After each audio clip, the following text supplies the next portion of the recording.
filosofías, hermanos. Y hay que tener mucho cuidado porque la palabra de Dios nos dice en Colosenses 2:8 que tengamos cuidado con las filosofías y las huecas sutilezas que vienen de los hombres y no de Cristo. Esta enseñanza dice que si un poeta era inspirado, entonces él podía decir cualquier cosa acerca de los dioses.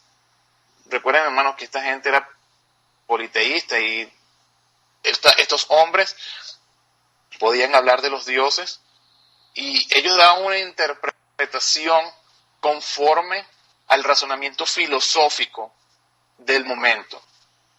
Presentaban una alegoría para satisfacer el razonamiento de las personas. La palabra de Dios, hermanos, no puede ser interpretada para satisfacer el razonamiento o los deseos de una persona. La palabra de Dios es cortante.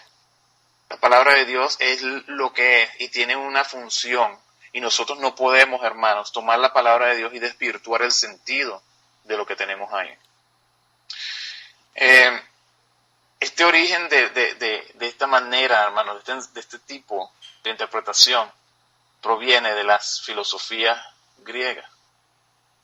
Te voy a dar un ejemplo, hermanos, de este asunto. Yo estoy consultando un material, unos libros, diccionario bíblico Leckham, y ahí habla un poco de lo material que este hombre, Filón, buscó, él creó.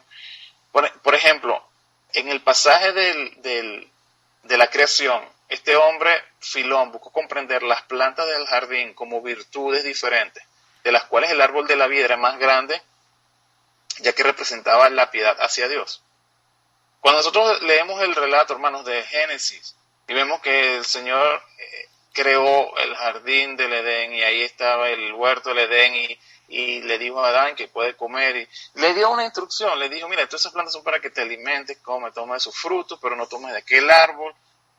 Pero este tipo de enseñanzas le busca un sentido más profundo, y entonces lo que trata de hacer es ver a cada una de las plantas como virtudes, y el árbol de la vida como la virtud más grande que representaba la piedad de Dios. Hermanos, sí podemos hacer una aplicación o una ilustración con los pasajes bíblicos, pero no podemos tomar esas enseñanzas, ¿verdad? Esas interpretaciones, esas alegorías como la enseñanza primaria de la Biblia.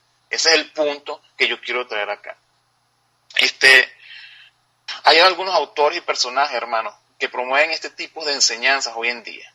Y los voy a mencionar para que usted sepa, si usted escucha de estos nombres, si usted ve el título de un libro, sepa de que estas enseñanzas de estos hombres promueven las enseñanzas de la interpretación alegórica. Nombres como Agustín de Hipona, John MacArthur, Paul Watson, Susan Michelin, Sproul de Coalición por el Evangelio, Miguel Núñez, son personas, hermanos, que promueven estas enseñanzas. Detrás de esta interpretación alegórica se crea un sistema teológico, se deriva un sistema teológico que se llama teología del pacto. Esto es algo que no voy a mencionar más de lo que estoy haciendo ahorita, pero se genera un sistema teológico que se denomina teología del pacto. En contraparte de esto, hermano, está la interpretación literal. Y a raíz de la interpretación literal de la Biblia, lo que se genera es un sistema teológico que se llama dispensacionalismo. La interpretación literal, hermanos, lo que quiere decir es que se hace una interpretación conforme a la letra del texto, al sentido exacto y propio, y no a un relato figurado de las palabras empleadas. Simplemente, como lo vimos al principio, es lo que nosotros leemos. Si mencionamos el ejemplo de orar sin cesar. Bueno, orar sin cesar, no tenemos que ir más allá de lo que está diciendo la palabra. Sí, de repente tenemos algún hermano que se llama César en la congregación y podemos decir, bueno, oremos sin cesar. Bueno, eso no es realmente lo que quiere decir la palabra de Dios. A veces escuchamos, ¿verdad?, que los hermanos hacen este comentario y suena gracioso de vez en cuando, pero el punto es que la palabra de Dios se tiene que tomar tal cual como dice.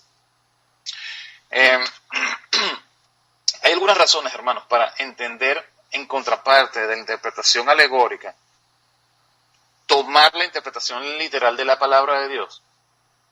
Primero, hermanos, la interpretación literal de la Biblia es la que se utilizó siempre, hablando de la sana doctrina de la iglesia primitiva.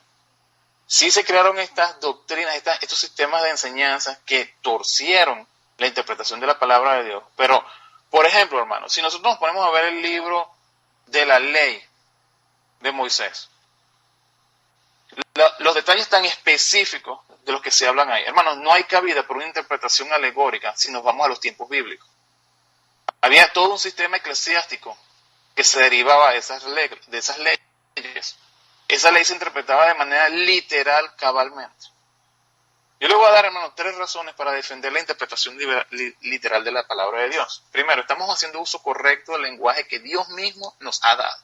No tenemos que recurrir, hermanos, a la imaginación para interpretar el mensaje de Dios, ¿verdad?, que nos han comunicado por medio del lenguaje humano.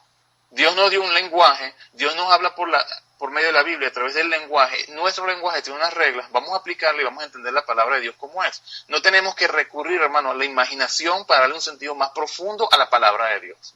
Segundo, si se han cumplido de manera literal las profecías del Antiguo Testamento, hermano, respecto al nacimiento virginal de Cristo, su vida y ministerio, su muerte y su resurrección, ¿por qué entonces, hermanos, ahora debemos darle un sentido alegórico a las profecías que están por cumplirse? Y eso es lo que mencioné al principio, hermano. Hay una serie de profecías que vamos a ver en las próximas lecciones y tuercen la enseñanza bíblica respecto, en este caso, estamos viendo el futuro de la nación de Israel. El tercer punto, hermanos, para defender la interpretación literal es, si dejáramos de lado el método literal de la interpretación bíblica, ¿qué comprobación podríamos hacer, ¿verdad?, con toda la variedad de interpretaciones que van a producirse, hermanos, de la imaginación de cada persona, si no tenemos una norma objetiva por la cual dirigir la interpretación de la palabra de Dios? Por ejemplo, la palabra de Dios dice en Génesis 2:2, y acabó en el día séptimo la obra que hizo, y reposó el día séptimo de toda su obra que hizo, de toda la obra que hizo. Estamos hablando de la creación, hermano. ¿Qué hizo Dios en el séptimo día? Bueno, el pasaje dice, acabó la obra que hizo y reposó. Hubo 7 días, la Biblia dice, fueron 7 días, y en el séptimo día, el Señor acabó la obra y reposó. Eso es lo que dice. Ya. Ir más allá, hermanos, es especular. Ir más allá es precisamente, es una interpretación alegórica de la palabra de Dios. Sí podemos tomar pasajes bíblicos para aplicarlos como una ilustración a algo más, pero tiene que estar muy, muy claro de que es una ilustración para ejemplificar algo más. Sobre ese pasaje, hermanos, por ejemplo, sobre el tema de la creación, ahí tenemos un manejo legítimo, hermanos, de la alegoría. En Génesis, ahí en ese pasaje, ¿verdad?, ese pasaje trata de la actividad de Dios de la creación. La interpretación, hermano, llana, evidente y literal del pasaje muestra la actividad creativa de Dios. Sin embargo, debajo de la superficie hay una alegoría incorporada. En el nivel secundario, hermanos, de ese pasaje puede tomarse para ilustrar el modo de actuar de Dios en la salvación de un alma humana. Por ejemplo, demuestra cómo el Espíritu Santo se mueve en la oscuridad del corazón humano, cómo Él manda que la luz brille en las tinieblas y cómo Él trae la luz, la vida y el amor en un reino donde antes había oscuridad y caos. El apóstol Pablo, hermanos, hace mención a esto de manera alegórica y lo vemos en la palabra de Dios en 2 Corintios 4:6, que dice, porque Dios que mandó de las tinieblas resplandeciese la luz, es el que resplandeció en nuestros corazones para iluminación del conocimiento de la gloria de Dios en la faz de Jesucristo. Ahí estamos viendo que el mismo apóstol Pablo está utilizando este pasaje, ¿verdad?, como una alegoría para darle sentido a un mensaje que está dando en el libro de Corintios. Entonces, hay que hacer uso adecuado de la palabra de Dios. Podemos utilizar la figura del lenguaje como una alegoría, pero no podemos tomar la palabra de Dios completamente como una alegoría y crear enseñanzas y doctrinas sacadas, hermanos, de los cabellos. De esta manera, hermanos, ya termino la enseñanza del día de hoy. En resumen, hermanos, ¿qué hemos visto? que la hermenéutica, hermano, es la ciencia de la interpretación y que el fin es ayudar al lector de la Biblia a entender el significado verdadero de las Escrituras. La hermenéutica, hermanos, tiene reglas, las cuales deben considerarse en la búsqueda del significado original de los textos bíblicos. Existen dos tipos de interpretaciones, hermanos, la alegórica y la literal. La interpretación alegórica conduce, hermano, a una especulación sin control que puede originar una confusa variedad de teorías y fantasías. El Señor Jesucristo, hermanos, nunca empleó la interpretación alegórica. Su interpretación del Antiguo Testamento fue siempre literal. Ya para terminar, hermanos, lo haré como comencé. Y tener entendidos que la paciencia de nuestro Señor es para salvación, como también nuestro amado hermano Pablo, según la sabiduría que le ha sido dada, os ha escrito casi en todas sus epístolas, hablando en ellas de estas cosas, entre las cuales hay algunas difíciles de entender, las cuales los indoctos e inconstantes tuercen, como también las otras escrituras, para su propia perdición. Así que vosotros, oh amados, sabiéndolo de antemano, guardaos, no sea que, arrastrados por el error de los inicuos, caigáis de vuestra firmeza. Antes bien, creced en la gracia y el conocimiento de nuestro Señor y Salvador Jesucristo. A Él sea la gloria, ahora y hasta el día de la eternidad. Amén. Vamos a orar, hermanos. Gracias, Padre, queremos darte, Señor, nuevamente, por la bendición, Señor, que tú nos has dado a través de tu palabra, Señor. Ayúdanos, Señor, a que cada día, Señor, nosotros crezcamos en la gracia, Señor, y en el conocimiento tuyo, Padre, por medio de tu palabra. Gracias, Señor, yo te doy por este hermoso día. Yo te pido, Señor, bendición sobre todos los hermanos, Señor, todas las personas, Señor, que nos están escuchando en esta hora, Señor. Gracias te doy, Señor, nuevamente en el nombre de Cristo Jesús. Amén. Amén, pastor. Muchas. Amén, hermano. Aquí estamos y bueno, de gran bendición de enseñanza de la hermenéutica, y la semana que viene continuaríamos con hermenéutica 2, ¿verdad, pastor? Sí, hermano, la semana que viene vamos a entrar un poco ya en materia, vamos a hablar ya como tal del plan de Dios para la nación de Israel, pero es importante, hermano, tener esta base de conocimiento de la hermenéutica y de la interpretación bíblica para poder ver con mayor claridad, hermano, lo que viene la semana que viene. Perfecto, pastor. Bueno, no sé si quieras enviar un saludo antes de despedir. Bueno, hermanos, le quiero mandar un saludo. Yo sé que hay algunos hermanos que yo conozco que deben estar escuchando, y solo, hermanos, de verdad que darte las gracias, hermano, por el trabajo que tú estás haciendo, y darle las gracias a Dios y a continuar para adelante, hermanos, a seguir haciendo la obra. Amén, pastor, amén. Pues qué bendición. Y bueno, ahorita en unos 5 minutitos más entra el pastor Roberto Armendáriz con otro estudio más de distintivos bautistas. Muchas gracias, pastor Lozano, que el Señor le bendiga, y gracias por su participación. Gracias, hermano. Amén, Dios le bendiga. Y bueno, ya quedamos ahí en línea con el pastor Roberto Lozano desde Toronto, Canadá. De gran bendición, introducción a la hermenéutica. Entonces, de gran bendición, hermanos. Tenía que entender algo, hermanos.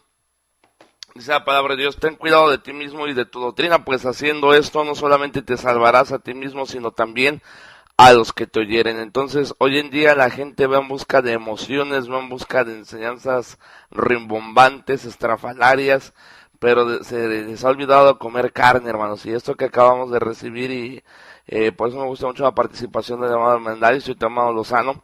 Es carnita, hermanos, es carnita, no es leche, es carnita, y hay que tener mucho discernimiento espiritual y mucha sabiduría para discernir cuando es un alimento espiritual, hermanos, que es de bendición. Amén, hermanos. Así es que, bueno, mis hermanos, gracias al Señor por estar escuchando. Quiero enviar un saludo rápidamente a los que nos están escuchando en Toronto, Canadá. Dios les bendiga. En Dallas, Texas, el pastor Carlos Rosado. En Fort Bliss, Florida, Dios les bendiga. En la Ciudad de México, en Pueblo Nuevo, en Panamá, en Grand Rapids, de 6 a 8 de la mañana, de 6 a 8 de la mañana. Escucha al evangelista Hugo Martínez en El Canto del Gallo.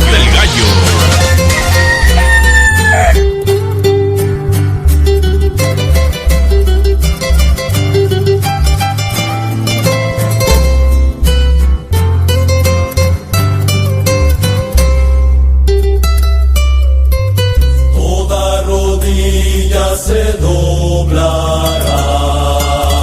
y toda lengua confesará,